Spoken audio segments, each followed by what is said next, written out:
What's good, YouTube? I'm Killity, and today I'm gonna give my thoughts on the Tokyo Revengers manga and hopefully convince you to check it out if you haven't already. Tokyo Revengers is written and illustrated by Ken Waiku.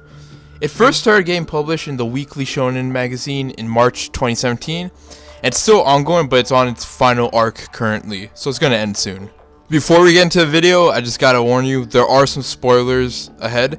So if you haven't read the manga and you don't want to get spoiled at all, maybe you should stop. So moving on, the story revolves around Takemichi Hanagaki, a whiny adult who is 26 years old. He's basically a NEET, if we're being honest. A girl he once dated named Hinata Tachabina died suddenly. It was reported that Tokyo gang members caused the death.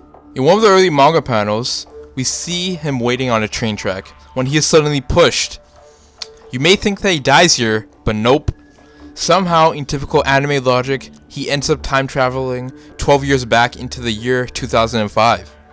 He is able to remember that Hinata passed away and makes it his goal to prevent her death at all costs. When Takemichi was a middle schooler, he was much more lively, having his own group of friends and even having a girlfriend, aka Hinata. However, it wasn't really all that great. Him and his friends were often bullied by high school gang members. Through a chance encounter, Takemichi befriends the leader of the Tokyo Manji gang called Manjiro Sano, but in a sort of awkward first meeting, I would say. He goes by Mikey for short. He also befriends Mikey's second in command, Ken Ryujuji, who goes by the name Draken for short. During Takemichi's first time travel, he ends up meeting Hinata's brother, who's named Nato Tachabina, and tells him how his sister is going to die on the specific date that she does die. Takemichi then handshakes the brother, which somehow triggers him time traveling back to the present now. In the present, he meets a Nato who is a detective and remembers his interaction with the younger Takemichi. It really gets sort of confusing, but nonetheless is intriguing, I gotta say. Remember the handshaking thing that allows Takemichi to time travel to the present? Well, that can happen in the present and cause Takemichi to time travel to the past with his memories intact. With this newfound ability, Takemichi must infiltrate the Tokyo Manji gang and carefully navigate through the world of Tokyo gangs to prevent the death of his ex-girlfriend. The main antagonist introduced early on is Kaseki Teta. Kaseki isn't your typical overpowered anime villain. Instead, I would say he's more of an intelligent one, manipulating events behind the scene and causing certain things to happen. The ongoing conflict between Kiseki and Takemichi can be imagined as sort of a chess match. However, it seems that Kaseki is always one step ahead, even though Takemichi can time travel. The story in this manga can best be described as consistently dynamic. So many things happen, I find myself often having to reread chapters just to remember some details. Takemichi's ultimate goal is to prevent Hinata's death, but along the way, he finds himself having to prevent the death of other individuals as well. Now, when I first thought about a main character in his mid-20s and time traveling, the immediate thing that came to my mind was Erased. That show was a banger and the opening slaps to this day. So my immediate thought then was Tokyo Revengers was Erased with gangs and delinquents. However, actually going on to read Tokyo Revengers, they aren't really the same at all. The mechanics for time travel are completely different, first of all. In Erased, the main character, Satoru Fujinuma, can time travel to the past when terrible events are about to happen. In Tokyo Revengers, the mechanic for time travel is obviously different. Another time travel anime I have to bring up is Steins Gate. If I didn't bring this one up and we're talking about time travel, it would honestly be a crime. The time traveling in Steins Gate involves more scientific inquiry and multiple diverging timelines. Honestly, now that I think about it, although time traveling in Tokyo Revengers is sort of confusing, it's nothing compared to trying to understand how time traveling works in Steins Gate. It's clear that the predecessor time traveling manga/anime are really good, and Tokyo Revengers has a lot to live up to in that aspect. Moving on to the characters in the manga, Tokyo Revengers boasts a huge cast of characters. Numerous gangs including Mobius, Valhalla, Black Dragons, and Tenjiku are introduced throughout the story.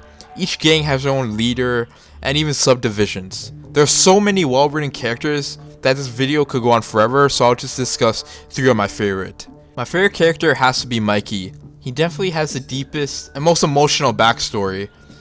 And man, just let me say, his family history is straight up tragic. It's really depressing to see how it all unravels. If anything, he feels like the real protagonist of the story at times, even though it obviously revolves around Takemichi trying to prevent Hinata's death. My second favorite character has to be Draken. He's basically the Scottie Pippen to Michael Jordan. The way Draken is always there for Mikey shows how close they really are. Obviously they have their moments when they're beefing, but you know, they make up eventually. Just a quick note, but damn, Mikey and Draken are drippy, like their designs are so cool. Their hairstyles and Draken's head being tatted are so dope. They always conduct themselves in a laid back manner as well, always chill for the most part. Another character I really like was Takeshi Mitsuya. Like Mikey and Draken, he has a really cool design and he's dripping, to be honest. But man, above all else, Takeshi is the most solid supporting character in the manga, in my opinion. Hopefully y'all are not getting tired of the basketball references, but he's basically the prototypical 6th man of the Tokyo Manji gang. I also gotta bring up the main character, Takemichi. Honestly, even though he's really whiny, which got annoying at times, he truly cares for his friends and will do whatever it takes to protect them. He reminds me of Deku from My Hero Academia with how they're both like, you know, going to cry at any given moment and are overly whiny. The art in the manga was well done, especially the fights in the manga that include all-out wars against rival gangs are surprisingly depicted well. As mentioned before, I love the character designs of characters like Mikey and Draken. The uniform designs for each gang are also really cool. Honestly, the manga just be dripping in general. So many manga panels stand out and showcase Wakuken's ability in illustrating. I'm just gonna go over a couple of my favorite ones real quick. One of my favorites is from chapter 59. Like, I can just imagine the tension between Kasaki and facing one of the founding members of the Tokyo Machi gang, Baji, as well as Takemichi's confusion. The author has a real gift for portraying the emotions of characters, I gotta say. Another panel that I really like is from chapter 110. A little bit of a lighthearted one, where the main cast is chilling, you know, just enjoying the new year. But it's a nice switch up from the seriousness of the manga.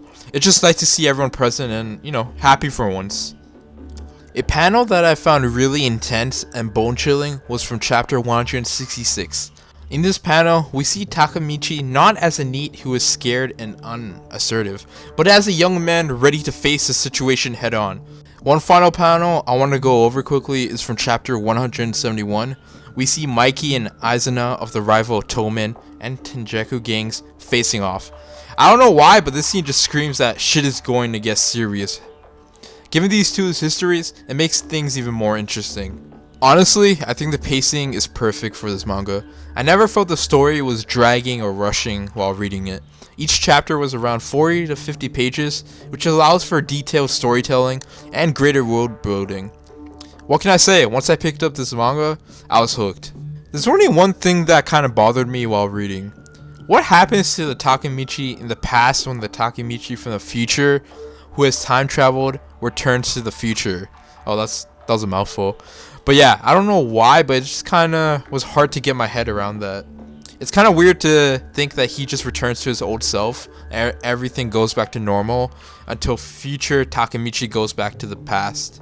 There's currently an anime adaptation being aired at the time of this video, and I was originally hyped to watch it since it's being animated by MAPPA, but I've heard mixed reviews for it. Apparently, a lot of scenes are getting censored. I'll probably wait for all the episodes of season 1 to be aired before I can properly speak on it. Overall, if I were to give a score for this manga, I would say it's a strong 9 out of 10. I think there are many good things going on for this manga. The cast of characters is probably the strongest point and the driving force for Tokyo Revengers. I can't wait to see how the final arc unfolds and how the whole story will be concluded. Anyways, thanks for checking out the video. If you read Tokyo Revengers, let me know how you feel about it in the comments below. But yeah, I'm Kid Lady and I'm out of here. Peace.